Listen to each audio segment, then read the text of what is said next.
माहिती मी आज तुम्हाला सांगणार आहे. इतिहासाचे पैलू सगळे पाहतो आपण, पण यातला जो पैलू आहे ना तो मी आज सांगणार आहे. तुम्ही आन्सर द्या, मी पुढे सांगते तुम्हाला. आत्मनिष्ठ युवती समाजाची स्थापना पुढीलपैकी कोणी केली होती?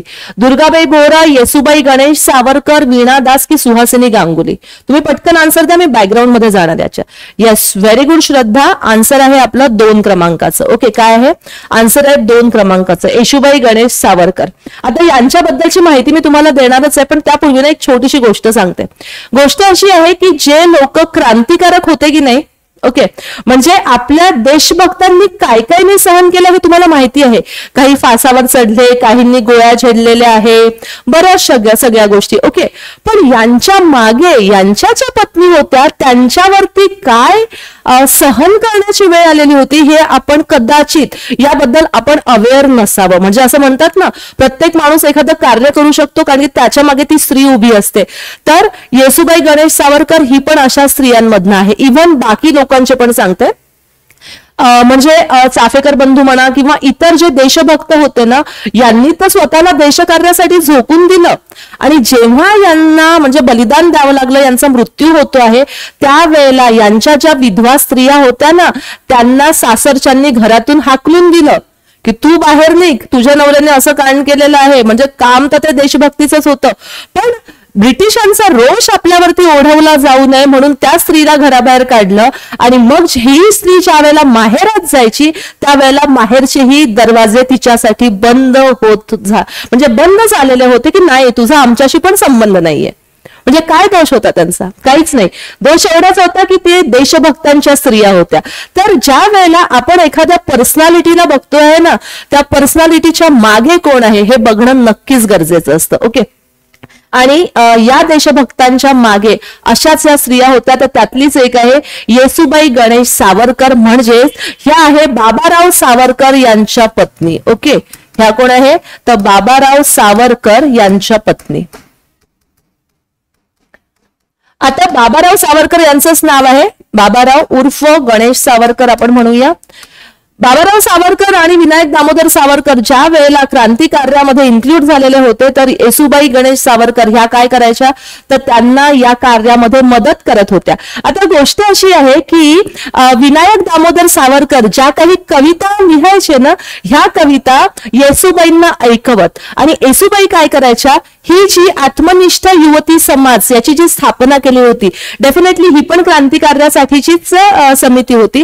तर या समाजाच्या ज्या वेळेला सभा व्हायच्या, मोस्टली ना फ्रायडेला या समाजाच्या सभा व्हायच्या, आणि ह्या सभेमध्ये मग विनायक दामोदर सावरकरांनी सांगितलेल्या ज्या कविता होत्या ह्या वाचून दाखवत. आणि ह्या वाचल्यामुळं त्या बाकी लोकांमध्ये काय तर क्रांती कार्याची ज्योत पेटवली जात असे. अशा बऱ्याचशा गोष्टी यामध्ये घडायच्या. म्हणजे ते ग्रुप सॉन्ग म्हणा किंवा स्वतः इव्हन ना पेपरमध्ये म्हणजे केसरी मराठा या पेपरमध्ये जे काही लेख यायचे किंवा इतर भाषांमध्ये जे काही ब्रिटिशांच्या विरोधी लेख प्रसिद्ध व्हायचे, त्याचं देखील वाचन येसुबाई गणेश सावरकर ह्या आत्मनिष्ठ युवती समाजाच्या सभेमध्ये करून दाखवत होतं. म्हणजे जेणेकरून काय आहे तर जेणेकरून क्रांतिकार्याची जी भावना आहे ती लोकांमध्ये सतत पेटून राहील. ओके, आणि आता ना म्हणजे एक गोष्ट अशी झालेली आहे की क्रांतिकारी कोणाला म्हणायचं असा ज्या वेळेला प्रश्न निर्माण होतो आहे, त्यावेळेला मग क्रांतीचं कार्य केलं, त्यांना जेलमध्ये जावं लागलं, त्यांना फाशीची शिक्षा सुनावण्यात आली, त्यांना काळ्या पाण्याची शिक्षा सुनावण्यात आली, त्यांना क्रांतिकारी म्हणायचं. दुसरे हे लोक होते ज्यांनी क्रांतिकार्य केलेलं होतं, पण कदाचित आता यांना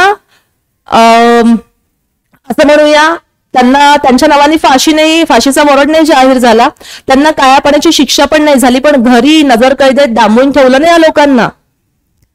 ह्या गोष्टी ना आपल्याकडून दुर्लक्षित होतात. ओके, ह्या गोष्टी ज्या असतात ना त्या आपल्याकडून दुर्लक्षित होतात. तर थोडंसं जेव्हा आपण इतर लोकांची माहिती घेतोय किंवा तुम्ही मोठे मोठे जे लोक व्यक्तिमत्व बघता ना, त्याच्या थोडंसं बॅकग्राऊंड मध्ये जाऊन बघायचं. कोणी असं कार्य करणारं तर नाहीये, कारण की आतापर्यंत विनायक दामोदर सावरकर, बाबाराव सावरकर हे नावं आपण बऱ्याच वेळेला घेतो आहे, पण येसुबाई गणेश सावरकर ह्या देखील तेवढ्याच ताकदीच्या आणि महत्वपूर्ण राहतात आहे असं मी नक्कीच इथे म्हणेल. ठीक आहे, यांचा जन्म 1885 मध्ये झाला. आता हे नाही विचारणार, पण तुम्हाला एक जस्ट माहिती असू द्या.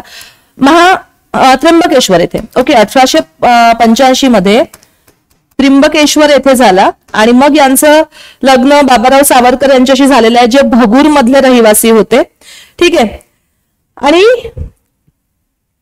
काय केलं यांनी पुढे सांगते, हे आत्मनिष्ठ युवती समाज काय आहे ना ते सांगते आहे. ठीक आहे.